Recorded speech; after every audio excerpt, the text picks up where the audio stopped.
Hello, gente bonita que todos los jueves sigue fielmente su podcast favorito, Tiempos y Movimientos. Yo soy Lili Fuflo y estoy muy contenta, muy honrada y muy orgullosa de tenerlos un jueves más aquí. Bueno, a partir del jueves, ustedes, obviamente, este podcast yo lo pongo a su disposición para que, como siempre les digo, ustedes lo degusten en el momento en que más les plazca. Pero vaya, yo lo publico así religiosamente todos los jueves. Entonces, siempre tratando de analizar profundamente los sucesos del momento, arte, deporte, cultura, política, un poquito de infierno y todo lo que corresponde a la ciudad y sus alrededores. Eh, ¿Qué creen que me ha pasado? Tengo mucha cosa que anunciarles, hay mucha información, mucho sucedió. En un cafecito para el patrón, pues voy a hablar de esta nueva reapertura del metro y ciertos datos importantes y pues como siempre ya saben que yo les doy un contexto, trato de darles un contexto referente a lo que ha ocurrido, noticias como de relevancia para mi punto de vista. Entonces, entre ellas está, pues que se me hizo una atenta invitación, una situación muy bonita. Yo me siento muy contenta, muy orgullosa porque voy a hacer unas colaboraciones con el colectivo Melomanía. Estoy muy contenta, muy orgullosa. Se me hizo la invitación. Yo obviamente dije que sí, obviamente dije, claro, ¿no? En la medida de mis posibilidades, ¿verdad? Siempre uno tiene que tratar de ser muy claro, muy amable y de esa manera pues yo creo que el trabajo siempre sale bien.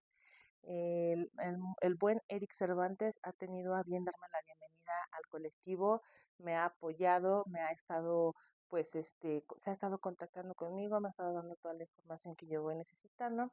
Entonces ya espérenlo próximamente, ya así en puertas a unas horas tengo ya unas colaboraciones que con muchísimo gusto voy a hacer con el colectivo y me encuentro muy honrada, muy orgullosa. eh, pues me han recibido con mucho cariño, con muchas palabras de buena onda, de buen aliento. Es muy bonito darse cuenta que el trabajo que uno hace con mucho esfuerzo, con mucha dedicación, hay gente que sí lo mira y lo admira y me lo hacen ver. Ya saben, se siente como un abracito en el corazón, una palmadita en la espalda que te digan, oye, lo que estás haciendo está súper chido, a mí me late un buen y quiero que colaboremos ay no, entonces pues estoy súper, súper contenta.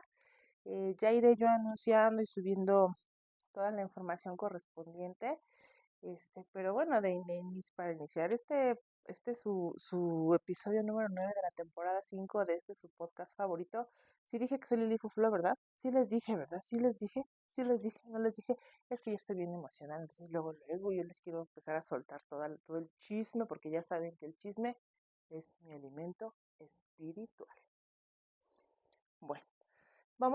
Les voy a platicar de ciertas cosas que para mí fueron como muy relevantes, como esta onda de que estas 5 personalidades, pues se puede decir que entre la farándula y entre todo, pues que subieron un poquito al espacio. Era la esposa de, ¿es Jeff Bezos? Jeff Bezos, ¿no? ¿Sí? ¿O la estoy regando? Y Katy Perry y otro grupo de mujeres subieron así ay, no la vaya yo a estar regando, ¿eh? Voy a, voy a corroborar porque me va a dar mucha pena, oigan, que no sea eso lo que pasó. Este, pero sí, ¿no? Sí, ¿no? Pues fue la esposa de ellos. Pues sí, hay mucho que decir. Se cree que todo esto acabó siendo un montaje. Hay un escándalo a través de lo que ocurrió, de lo que sucedió. La gente no está nada contenta. Se habla de que pues son situaciones en las que hay mucha contaminación. O sea, dicen ambientalmente lo que este tipo de expediciones realizan, que no tienen ningún fin científico, porque no realizan ningún tipo de análisis, ningún tipo de experimento, no son más que para que este grupo de señoras locochonas fueran a darse una vuelta. Fue como si dijeran, vámonos en nuestro helicóptero a las Bahamas, así, así. Ni siquiera llegan a una altura super, o sea, ni siquiera están como una nave espacial como tal, o sea, simplemente están un poco más arriba de lo que llega cualquier avión comercial, honestamente, o sea, no es que en realidad ellas tuvieran la oportunidad de realizar algún tipo de, nada, de análisis, nada, aparte todo era como, ay, lo subo a mis redes y estaban así todas así riéndose, agarrándose así de un tubo, en vez de estar viendo el exterior, ¿no? O sea, el espacio exterior. ¿Cuánta gente tiene la oportunidad de poder subir a esas alturas y ellas así agarradas de un tubo riéndose? Cada una haciendo, por ejemplo, Katy Perry pues estaba haciendo promoción a un nuevo disco que va a sacar, o sea, esa fue la onda, ¿no? Esa fue la onda. Después hubo mucho sospechosismo con respecto a las condiciones en las que regresó la navecita esta, la capsulita esta en la que fueron, porque no tenía las quemaduras que debería tener, o sea, los rastros de quemadura que se le hace a cualquier nave que llega a esas alturas y que vuelve a introducirse a la atmósfera de la Tierra. Sabemos que los objetos tienden a incendiarse. Entonces la capsulita llegó blanca, impoluta, así, ¿no? Como si la acabaran de traer del autolavado. Y entonces mucha gente dice, pues, ¿cómo, no? O sea, como, eso es como extraño, ¿no? Luego de que abrieron la puerta antes, cuando en teoría es una cápsula que está herméticamente cerrada para que la presión atmosférica no fuera, pues no provoque esas implosiones, ¿no? Entonces de repente pues llegan y abren la puerta y luego ya llega este personaje y la abre con su llave, que se supone que es para la presión, porque pues no es una llave así, o sea, me refiero es una cosa que embonas y abres, ¿no? Abres una especie de perilla, que despresuriza la nave, entonces ya puedes salir. Quién sabe, aparte mucho se comentaba de que aunque fuera una cosa sencilla, si para aventarte de un paracaídas, todos las clases que tienes que tomar para poderte aventarte de un paracaídas, ahora imagínate, ¿no? O sea, hablaban de cómo es que prepararon sus cuerpos para soportar la fuerza 5G y que no sé qué, y todo este rollo. Entonces, todo está muy raro, todo está muy extraño. Mm, Finalmente, si tú dices, bueno, esto corresponde a la agenda que tu Illuminati, pues como para qué, ¿no? O sea, tampoco le veo yo así como que, uy, no, hombre, nos quitaron nos distrajeron muchísimo, pues no, o sea, tampoco es así como algo tan trascendente, ya es algo súper normal, la verdad, o sea, los viajes al espacio ya es una cosa como para nuestra generación, o sea, nosotros que vivimos en el 2025, ya no es algo que nos sorprenda, en lo personal, ¿no? Me sorprende los resultados que traen respecto a los análisis que pueden hacer ahora, que, ¿sabes? Esas cosas sí son sí dices, ok, los avances de la ciencia con respecto a todo lo que hacen en sus experimentos, etcétera. Eso es lo importante para la gente de nosotros. A lo mejor en 1960 ver a Neil Armstrong, ver a Buzz Aldrin, ver cómo subía un cohete, porque en ese momento era un cohete, ver cómo regresaba, pues eso sí era como, wow. Nosotros ya lo hemos visto mucho más, luego vimos muchas tragedias, en fin, etcétera. Es todo ese rollo está medio extraño y complicado. Bueno, el tiempo dirá a qué se debió esta situación y a lo mejor posiblemente en un futuro ya súper súper cercano, pues ya podamos, pues por medio de ese tipo de situaciones farandulísticas, pueda permear un poco más en la posibilidad de las personas de viajar a grandes distancias sin que les implique tanto tiempo, no sé, etcétera. O sea, algo debe tener, un algo debe tener. Esa gente no suelta sus millones, mm, no, no, no. Entonces, algo debe haber, todo para ellos es una inversión. Todo es una inversión, entonces todo es, ya sea a corto o a largo plazo, es una inversión. ¿Para qué? No sabemos. Pronto, pronto lo iremos viendo conforme pasan los días, pasan los meses y ya vemos cuál es el avance tecnológico que tuvo. Voy a acomodar mi piano porque lo veo así medio oculto. Ahí está, mira, ahí está. Bueno, en otro orden de ideas, se me acaba de ir que les iba a comentar. ¡Ay, que se murió el Papa Francisco! A sus 88 años. No es de extrañar que una persona de esa edad pues fallezca. Los papás comúnmente a esa edad es cuando ya pues, pasan a otro plano existencial. ¿Quién sabe tú ahorita a quién le está entregando cuentas ese hombre? Porque ya sea que de verdad la existencia de Dios es cierta, pues el hombre no creo que esté ahí, ¿no? En un paraíso o algo así, porque siendo una persona de tal influencia, de tal magnitud, pues no genera ningún cambio positivo en la humanidad. La verdad que no. Hace más la monarquía, ¿no? Como imagen pública de mantener cierta estabilidad social, política, etcétera, que lo que ha hecho cualquier papa. Entonces, pues sí, quién sabe, y si nosotros decimos, no, bueno, si tú crees que la figura religiosa, iba a decir esotérica, pero no tiene nada que ver con lo esotérico. La figura espiritual que representa la deidad, o sea, Dios del Todopoderoso, el todo esto, si tú dices, no, pues no existe, entonces tampoco cabe la posibilidad de que exista un infierno, por lo tanto el papá entonces no está en el infierno, ¿sale? O sea, aguas con tu pensamiento, hay que ser justos. Si crees que está el mal, entonces hay un bien, hay una contraparte buena. Porque la naturaleza nos demuestra una y otra vez que lo que es arriba es abajo, lo que es adentro es afuera, lo que es la luz es la sombra. Tiene que haber una contraparte. Entonces, si tú dices, no, esto no existe, pues entonces tampoco lo otro. Y si por el contrario tú dices, esto sí existe, entonces esto otro también.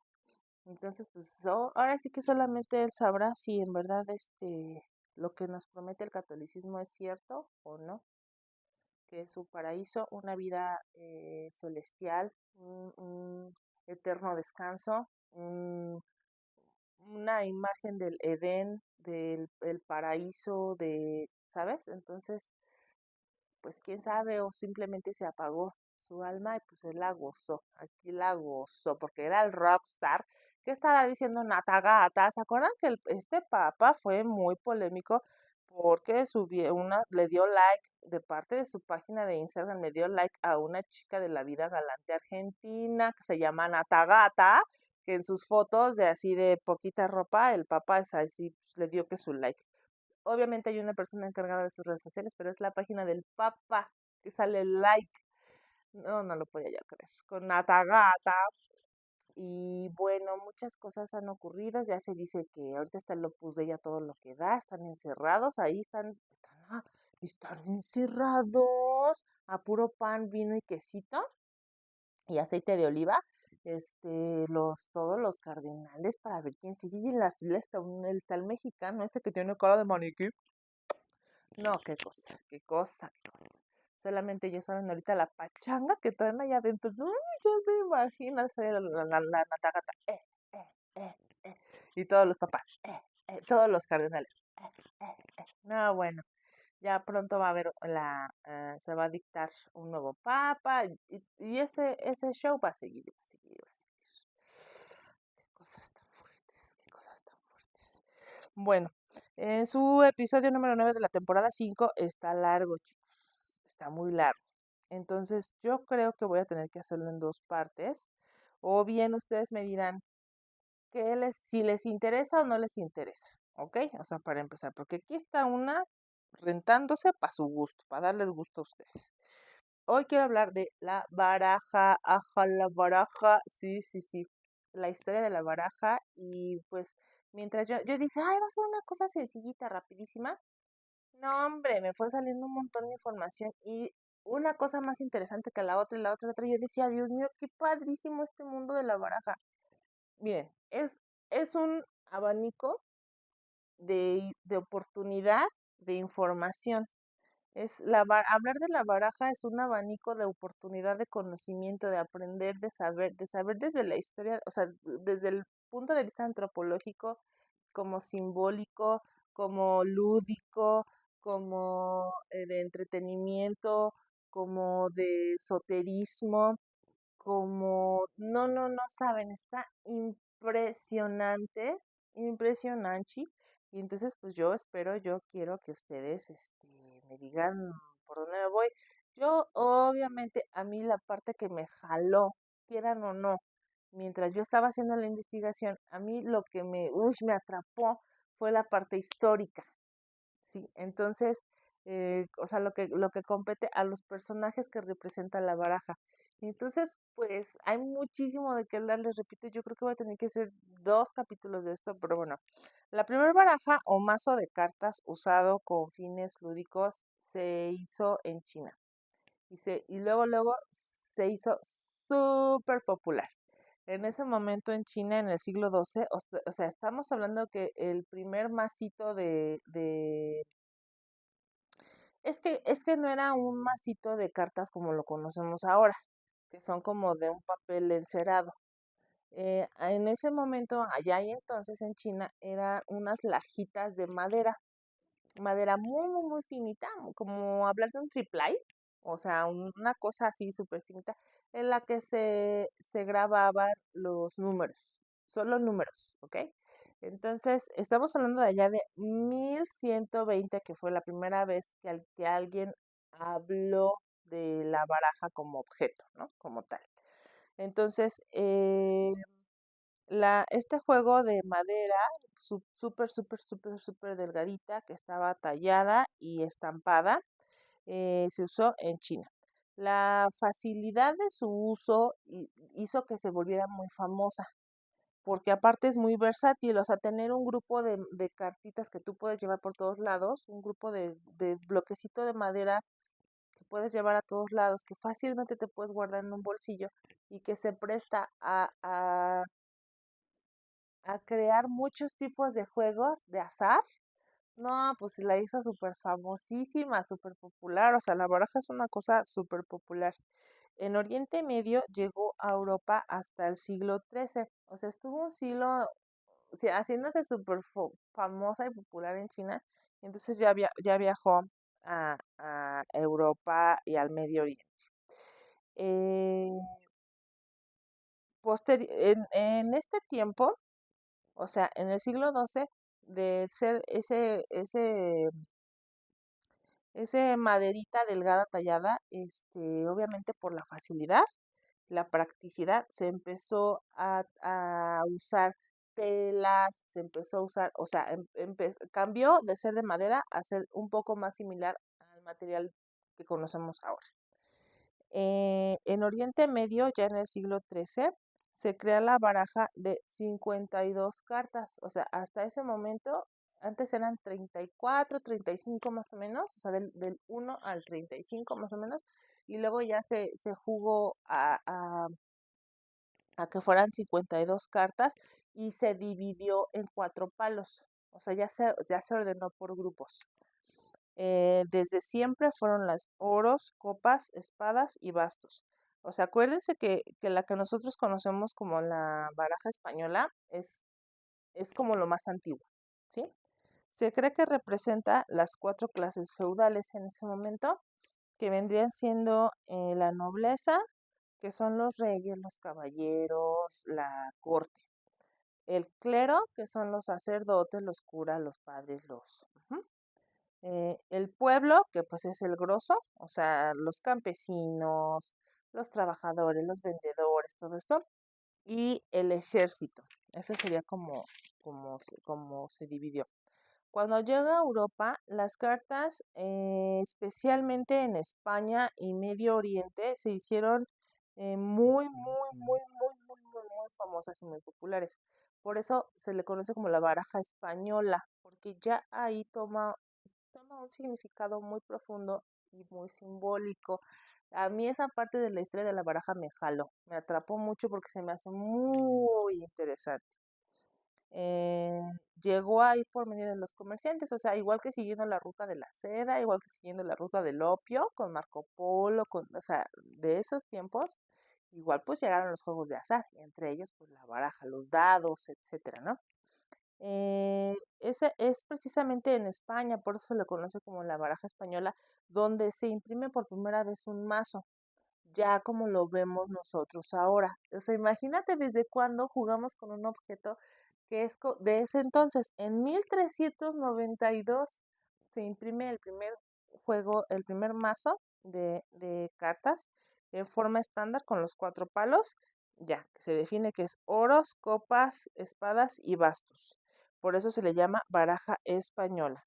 Ya estando ahí, se haciéndose súper popular, imagínate, o sea, eso lo jugaban los reyes, los príncipes, los duques, los todos así, en el ejército, imagínate las horas que se echaban muertas en el ejército que decían, ahora le vamos aquí a jugar, y pues estando en la calle, ¿no? O sea, obviamente en los bares, en las tabernas, mm, en los restaurantes, o sea, ella en las casas. O sea, para las familias jugar baraja es como ahora, es una cosa, ahora sí que hay de todo tipo, ¿no? Hay quien lo usa para apostar grandes cantidades, hay quien lo usa meramente para entretenerse, para jugar, aparte la versatilidad que tiene en los juegos que se pueden crear, pues lo hace un objeto de juego muy, muy, muy popular y muy, muy práctico. Cuando llega a Francia, ellos crean su propia baraja, que es la baraja francesa. Esa es más como la conocemos nosotros, ajá, que es la que tiene, en vez de ser oros, copas, espadas y bastos, es en Francia donde cambia a corazón, diamante, tréboles y picas, o ¿cómo le decimos nosotros? Pues es que es la pica, lo que se llama, que es así como un champiñoncito al revés. Esas son. Por eso es muy importante la baraja francesa, porque es ahí donde cambia la apariencia. Yo considero que aquí en México y en América en general, sobre todo en los suceños, o sea, en Estados Unidos de Norteamérica, la que es popular es la baraja francesa, porque es con esa con la que tú juegas póker, o sea, ese tipo de juegos se usa la baraja francesa, no se usa la española. Con la española jugamos otras cosas, otros juegos. Entonces después llega a Inglaterra, territorio inglés, y es en la Edad Media que se desarrolla la baraja con figuras. O sea, hasta ese momento era del 1 al 13, que sería un 1 al 13, porque es 10 Joto, Queen, Rey, ¿sí o no? 10, 11, 12, 13, eran números, pero es en Inglaterra donde se desarrolla la figura del rey, la reina y el caballero. El caballero es el joto, o sea, nosotros le decimos joto, pero en realidad ahorita les voy a explicar por qué le decimos joto, por qué todo eso. Es que está súper chido, súper chido. Lo que permitió en ese momento desarrollar juegos como el bridge y el póker. ¿Ven? Por eso les digo que esta que es la baraja inglesa, que es como nosotros la ubicamos, esa se desarrolló en Francia, porque ya cambió de oros, palo, oros, copas, espadas y bastos, cambió a corazones, diamantes, tréboles y picas. Los reyes de la baraja española representan arquetipos universales, ¿ok? O sea, en la baraja española simbolizan la energía, la creatividad, la emotividad, la sensibilidad, la compasión, la inteligencia, la astucia, la perspicacia, la determinación, la estabilidad, la prosperidad, el éxito material. Ujú. Tiene ese simbolismo, tiene en, en, en China, en Medio Oriente y en España. O sea, como que tiene un simbolismo muy diferente. En cambio, cuando inicia la baraja francesa, que es como nosotros la conocemos, tiene una asociación más histórica. Es decir, los reyes y las reinas sí existieron, o sea, sí tienen un simbolismo y hacen una representación de figuras históricas reales que sí existieron. ¿Ok? Por ejemplo, espero esta parte no se les haga muy largo porque fue lo que a mí me atrapó. Entonces, yo me encontré a mí misma como ya buscando, o sea, tratando de capturar mucha información. Pero espero hacerlo de la manera más resumida posible y para que no se aburran y no se pierda esa emoción de lo que es la baraja, que es simplemente un juguete. Eso es la baraja, es un juguete. Las picas o espadas representan al rey David. Sí, el rey David de la Biblia. que es representa a este rey justo y valiente. eh, Te lo describe en el relato bíblico. Yo sí leí la Biblia, o sea, yo sí les puedo decir que sí dice que el rey David es rubio, así te lo ponen, siempre tocando el arpa porque era muy buen músico desde que era muy niño, porque era el último hijo de los 8 hijos de Isaí. Él era el más chico. Entonces, recordemos que en la cultura israelí a los hijos mayores se les brindan todas las oportunidades, se les hereda todo, y a los hijos chicos, adiós, que te vaya bien, ahí tú ráscate como puedas. Entonces, en ese tiempo, o sea, eran los hijos de Isaí, que era la familia más importante, y él, por ser el último hijo, se le relegaba a pastorear, porque en ese tiempo así se usaba, o sea, la gente era multimillonaria, o sea, tenía muchísimo dinero, pero seguían siendo pastores, seguían siendo recolectores, seguían siendo, pues, jornaleros, seguían, o sea, entonces David hacía eso y pasaba muchas horas cuidando las ovejitas y tocaba el arpa, se hizo gran artista. ¿Por qué? Porque era una familia con lana que tenían la posibilidad de David, a pesar de ser más chiquito, de tener un instrumento. Y aparte cantaba y cantaba precioso. Y te lo describe como así güerito, o sea, rubio. Dice que su pelo es como, así dice en el relato bíblico, que su cabello es como rizadito, rubio, y estamos hablando del Medio Oriente, ¿eh? De ojos verdes, guapísimo, te lo pone guapísimo. De David, quiero que sepas, voy a hacer un comentario al calce. De la línea de David nace María, la mamá de Jesús. Por eso a mí no me brinca nada ese tipo de relato medieval donde Jesús es güero, porque María era güera, ¿eh? La reina María, por eso dice la Virgen la va a o sea, dice sus cabellos de oro, porque eran güeros, o sea, ellos venían de un linaje de gente rubia. Entonces, es a él al que el profeta Samuel lo elige como el ungido, como el que va a recibir la gracia de Dios. Y va y lo busca. No, está súper chido ese relato porque está en el libro de los Reyes. Y no, está súper chido, a mí me gusta, fue de mis relatos bíblicos favoritos, porque ese David es el que se pelea contra Goliat. El David de Miguel Ángel, es él, es él. Ay, no, no, no, o sea, imagínatelo así todo guapérrimo, que el rey lo tenía siempre cerca, fíjate qué tan guapo era, que el rey lo tenía siempre cerca de él para que le cantara y que decían que con eso el rey, ay, se calmaba, ¿no? O sea, se ponía malo y se calmaba con Davidcito ahí tocándole el arpa y cantándole. Y pues de repente llega un día,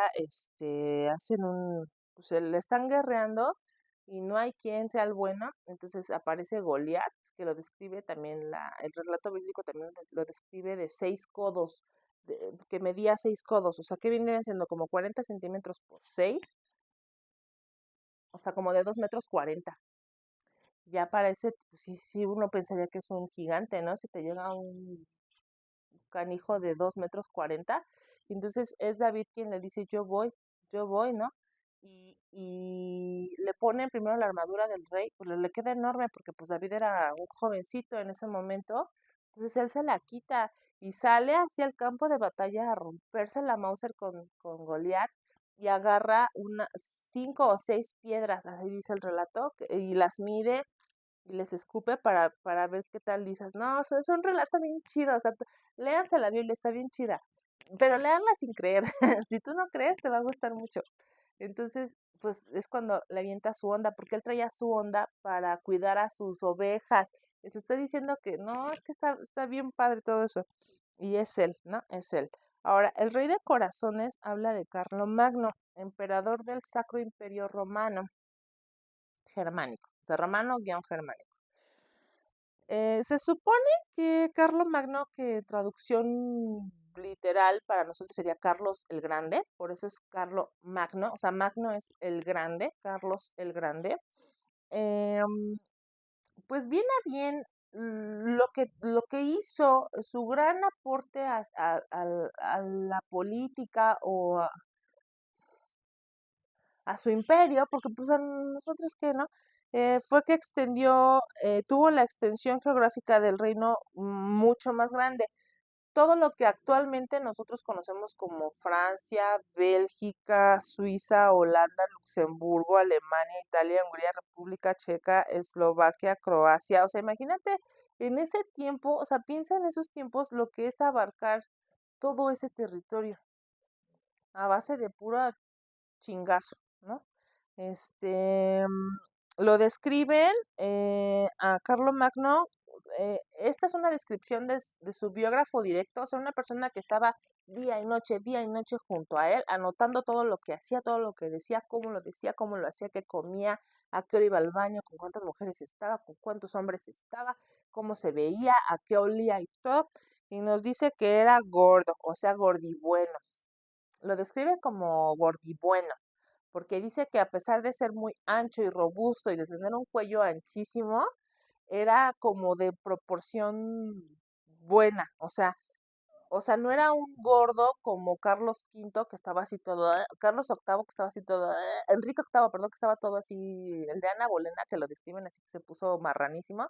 Este era como ágil, o sea, era un gordibueno, o sea, era gordo, panzón, cuello ancho, así, hombro de tamalero, pero piernudo y nalgón, y era muy ágil, entonces pues estaba gordibueno de ojos grandes y brillantes, rubio también, este también era rubio, de ojos grandes, brillantes, un rostro alegre, un gran porte al andar, con una voz clara y varonil, y que siempre le gustó mucho vestir muy sencillamente. Él, a pesar de ser el gran emperador, o sea, el aquel, siempre vestía muy sencillamente y cuando hacía frío de repente pues echaba una piel encima, algo así, pero nada, no le gustaba andar que en terciopelos, que en corona, que no, él era muy sencillo.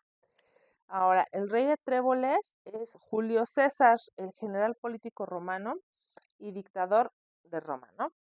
Él tuvo gran influencia, Julio César tuvo gran influencia en la escritura y lo que nosotros es la literatura latina. Es a Julio César a quien se le debe ese gran avance de la literatura, ¿ok? Él fue un nepo baby, totalmente un nepo baby. Toda su vida él estuvo rodeado de gente de gran influencia en la política, o sea, su familia, todos sus tíos, todos sus abuelos, tatarabuelos, su papá, sus tíos, sus primos, toda su familia estaba totalmente dedicados a la política y tenían, lo que él lo ayudó a destacar era su gran capacidad militar. Nunca le sacateó, a pesar de ser Nepo Baby, nunca le sacateó a los chingazos. O sea, él le decía, tienes que irte en campaña 6 meses a conquistar este territorio y él iba y ganaba. Entonces por eso empezó él a agarrar pues popularidad. Era un gran orador, era un gran escritor. eh, Julio César es muy famoso por ese momento que la literatura ha agarrado y lo ha representado una y otra vez, en el que miembros del Senado de Roma lo apuñalan. Es él, es ese, es ese Julio César. Lo apuñalaron 23 veces y la crónica dice que fueron al menos 70 senadores quienes participaron en ese terrible asesinato, ese atentado, asesinato. 20, o sea, un grupo de ellos se le fue encima a apuñalarlo, incluso su hijastro lo apuñaló y esa imagen y los, los otros miraron el horrible espectáculo, 70 senadores mirándote cómo te acuchillan y nadie lo defendió, nadie lo protegió, nada. Fue muy terrible, la crónica de ese momento es terrible, se vuelve hasta un poco nauseabunda porque describe su desesperación, cómo él empieza a gritar, cómo empieza la sangre así a llenar todo el lugar, que él trataba de correr para salir y se tropezaba con su propia sangre. O sea, imagínate lo horrible del momento, em, sus propios parientes, o sea, su propio senado apuñalándolo una y otra vez. ¡Ay, no! ¡Qué horror! ¡Qué terrible! ¡Qué terrible! Esa escena la han repetido hasta en Juego de Tronos cuando apuñalan a Jon Snow. y que le dice al final, tú también, Bruto, porque le dice Bruto se llamaba a su hijastro, y al quien él crió y guió y protegió muchas veces, y en ese momento dicen que es cuando él ya se dejó. O sea que él mientras trató como de salir y no podía porque se resbalaba con así, y hasta que vio que su hijastro le daba la estocada final, él dice, tú también, Bruto. Y esa parte Shakespeare la imprime muy bien en la obra de Julio César. Les digo que esa escena tan trágica la han repetido una y otra vez en diversos cuentos, relatos y películas. Fue una cosa muy fea porque un cieguito se lo había predicho. Otro senador trató de advertirle, de decirle, Julio, por favor, sal de aquí, vete. Su esposa Calpurnia tuvo la noche anterior tuvo unas visiones y le dijo, es que no vayas, o sea, soñé que algo muy terrible te pasaba, y él decía, ¿cómo no voy a ir? O sea, fue un suceso muy trágico. Bueno, el rey de diamantes representa a Alejandro Magno, que fue el rey de Macedonia y líder militar. Conquistó Egipto, fundando Alejandría. Eh, en Egipto él se autonombró faraón. eh, bueno, es una cosa como súper importante porque Alejandría en ese momento fue el centro cultural y comercial del mundo conocido, o sea, mm, bueno, de esa parte del mundo, ¿verdad? Porque acá estábamos en otro show, estábamos yo creo que todavía caminando hacia abajo, porque todavía estaban los mamuts en ese momento. Acuérdense que las pirámides las hicieron con mamutes. No, hombre, y Cleopatra está más cerca de nosotros, del iPhone, que de la creación de las pirámides. No, les digo que aquí, bueno, entonces allá nunca fue derrotado en batalla. Qué cosa tan loca, ¿no? Qué cosa tan loca, ¿no? Que nunca te pierdas ni una sola batalla. Se le considera como uno de los más grandes y exitosos comandantes militares de la historia, discípulo de Aristóteles hasta los 16 años. Imagínate, ¿quién puede decir? Bueno, Alejandro Magno puede decir que fue discípulo de Aristóteles. No, qué chido que fue el último de los tres, em, filósofos importantes que vendrían siendo Sócrates, Platón y Aristóteles fue el último. O sea, a estos tres personas les debemos el pensamiento físico, matemático, literario, de la psicología, de la arquitectura, de la belleza. A Aristóteles le debemos el concepto de la belleza, por eso se le dice belleza aristotélica. Los creadores de la aritmética, de la trigonometría, de las matemáticas, de la química, de la física, de la medicina, o sea, es una cosa impresionante, impresionante lo que estas tres personas consiguieron. O sea, el pensamiento de nosotros en la actualidad se basa en lo que estos tres filósofos desarrollaron en su momento, Sócrates, Platón y Aristóteles. Entonces, Carlo Magno fue discípulo, o sea, a él su maestro era Aristóteles. Ay, no. Y estudió con él hasta los 16 años. Imagínate, desde que eres un chavillo, pedorrillo ahí, que sea Aristóteles que te diga, mira, mira el árbol, mira esto, mira. No, no, no, imagínate, imagínate. Ay, no, no, no, no, no, no me, ay, qué bonito poder decir eso. Y por eso fue quien fue. Pues imagínate, es Alejandro Magno.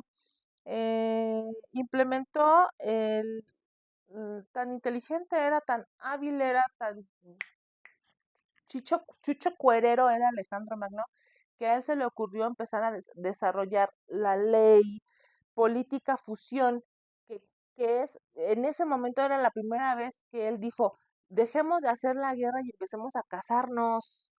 O sea, el matrimonio entre las élites, o sea, tu hijo de príncipe, cásate con la princesa de acá, en vez de ir a guerrear y desmadrar los dos países, mejor casémonos y unamos los reinos. Es a él, a Alejandro Magno se le ocurrió eso. Dicen que era Chaparrinsky, porque medía 1,60. Uy, no, cállate, para aquí, para los mexicanos, ya que se sienten, los de 1,60 se sienten que son unos, híjole, unos monumentos, son enanos, chaparros, bola de chaparros los mexicanos. No, entonces, aquí hubiera estado súper bien. Era blanco, de cabello ondulado de color castaño claro. Mm, ¿Qué creen que dicen de él en sus crónicas? Eso me llamó muchísimo la atención porque yo nunca he encontrado un detalle así de nadie, absolutamente nadie más en toda la historia. Dicen que olía bien chido, que tenía buen olor, lo que para en épocas pues romanas de Macedonia, se les llamaba el humor. Acuérdense que hasta hace muy poco las enfermedades, todo este tipo de situaciones se les consideraba del humor, que venían del humor. Y se describe a Alejandro Magno como una persona de buen humor, o sea, que olía muy bien, que olía chido, tenía un olor natural chido. Yo jamás lo había escuchado y lo había leído de nadie más. Por ejemplo, yo sé que Napoleón olía a limas, podemos saber cómo olía los perfumes de Cleopatra, podemos saber cómo olían los perfumes de María Antonieta, porque hasta el día de hoy esas fórmulas existen y podemos olerlas. De Alejandro Magno lo que se sabe es que olía muy bien.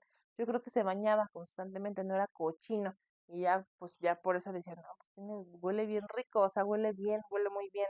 Y que era zurdo, porque casi siempre en todas sus esculturas representadas, él está cargando el escudo con el que se protegen, o sea, siempre trae la espada y el escudo con la mano derecha, lo cual quiere decir que la izquierda era su mano fuerte, su mano dominante, entonces era zurdo.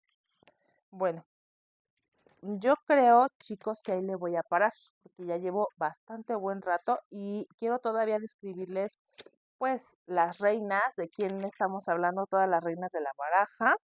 Quiero también platicarles de por qué la baraja se utiliza para, o sea, en qué momento de la historia es la baraja con la que se lee el tarot, ¿sí o no? O sea, tú quieres saber tu fortuna, de tu suerte, te echas el tarot con la baraja española.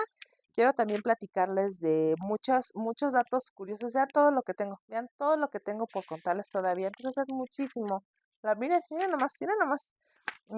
Quiero hablarles de qué juegos se pueden hacer con la baraja, cuál ha sido la apuesta más grande que se ha hecho en póker, quiénes son los mayores ganadores, todo lo que implica por ejemplo, Lady Gaga, porque tiene su canción de Poker Face, de cuando la Kim Kardashian se acuerda que se puso a jugar póker con unos gafas, que se ve todo. Ay, no, esa mujer, ay, no, no, no, no, no.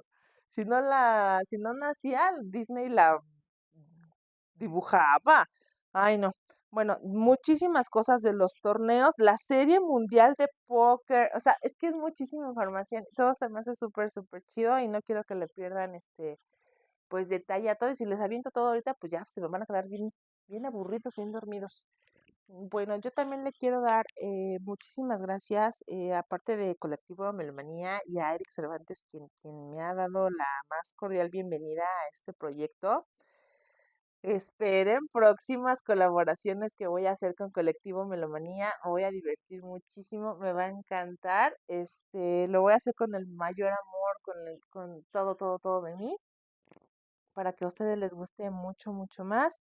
Le agradezco muchísimo a los nuevos seguidores como osam.a5503, Enrique8997, a David Litura, a Ramiro Pablo. ¡Ay, el Ramiro!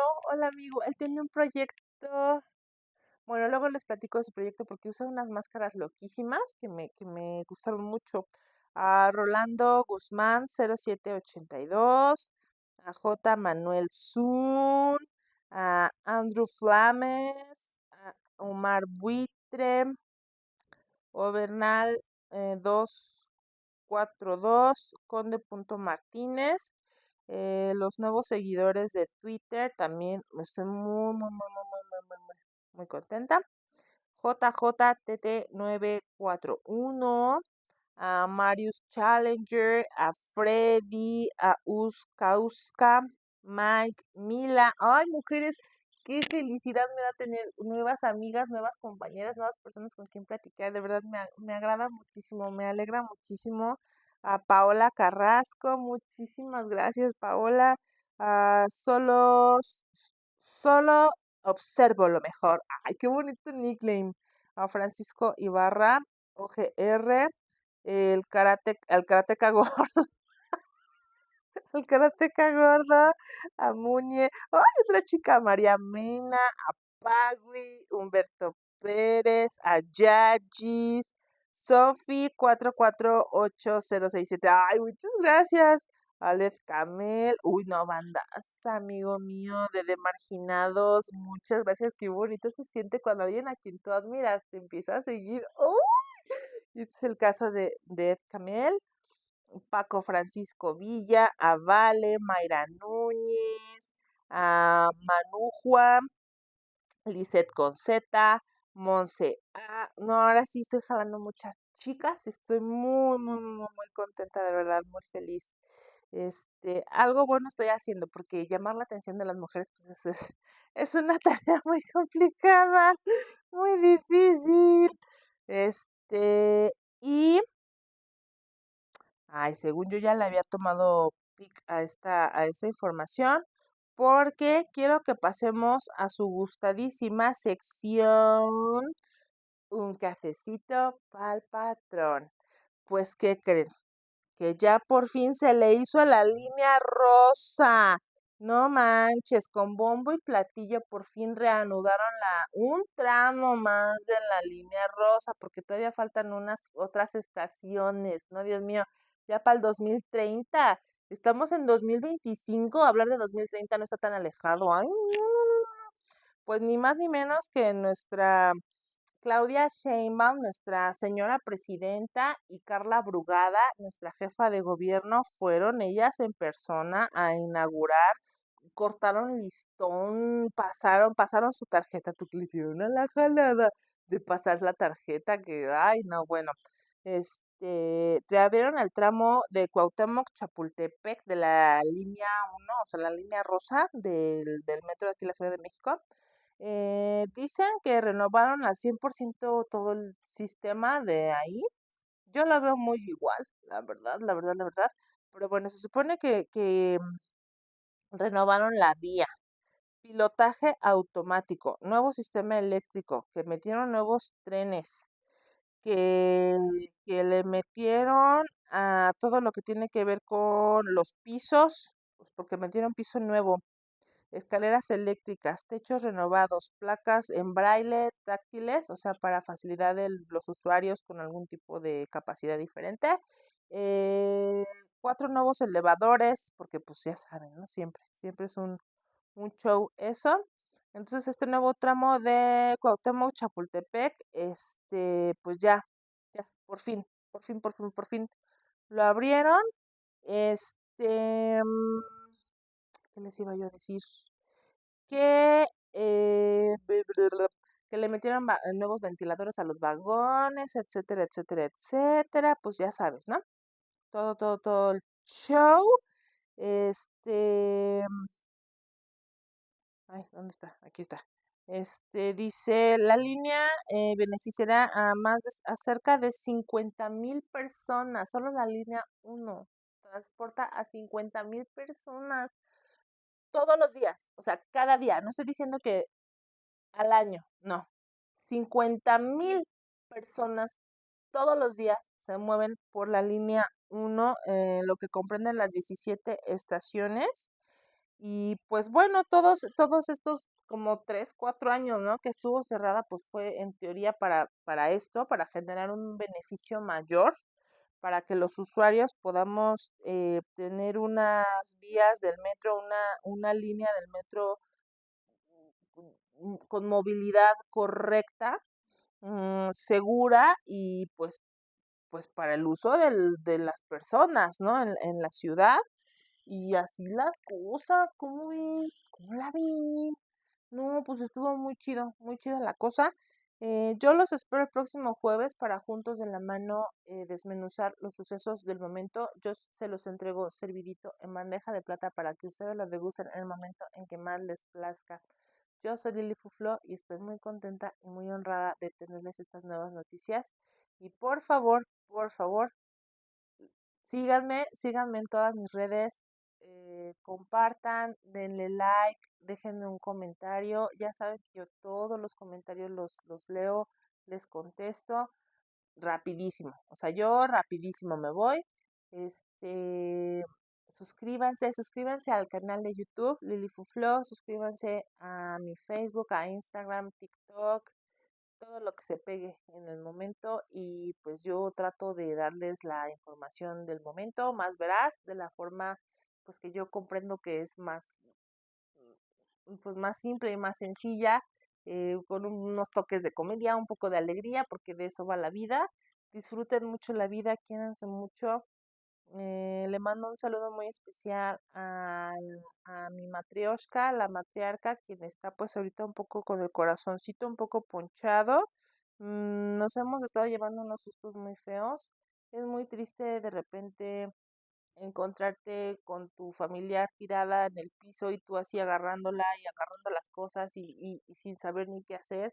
Todos tenemos en nuestra mente adultos, comprendemos de cierta manera cómo debemos actuar en un caso de emergencia, pero honestamente cuando se trata de nuestros familiares cercanos, creo que es muy difícil guardar la compostura. Empezamos a gritar, nos asustamos, no sabemos qué hacer, se nos borra, o sea, la mente se nos queda en blanco y en ese momento está uno muy angustiado. Este, no está de más em, que todos tratemos de prevenir estas situaciones que tienen que ver con la salud, hacernos chequeos constantes y si sabemos que estamos enfermitos, pues prevenir toda nuestra documentación, tenerla al alcance de la mano para que en caso de tener una emergencia, nuestros familiares o nuestras gentes cercanas, nuestros amigos cercanos puedan rápidamente mm, acudir a nuestro domicilio y tomar las cosas pertinentes para podernos dar una mejor atención médica o prevenir y decir, oye, mira, ¿sabes qué? A mí me toca, de verdad, de verdad, de verdad, chicos, no está de más decirle a nuestros amigos, oye, si un día me da el torzón, Dios no lo quiera, la vida no lo quiera, eh, eh, el chabuco nos ande ahí cebando una que otra, pero en caso de una emergencia grave, poder decir, oye, mira, a mí me corresponde esta clínica, si un día me da hasta un bajón de azúcar, ¿sabes? O sea, de verdad que yo creo que nadie estamos exentos de padecer alguna enfermedad o de tener algún tipo de emergencia. Oye, y pasamos mucho tiempo echando relajo y platicando de mil tonteras y viendo videos y que el meme y que esto, de verdad que no nos quita ni 5 minutos comentarle a la gente que nos rodea cuál es nuestra clínica que nos corresponde, si padecemos de algún tipo de enfermedad, algún tipo de alergia, por ejemplo, que tú digas, oye, pues si me llevas en ambulancia, pues que sepas decir, oye, esta persona es alérgica al ácido acetil salicílico, denle paracetamol o, ¿sabes? O sea, en serio, nunca, nunca está de más.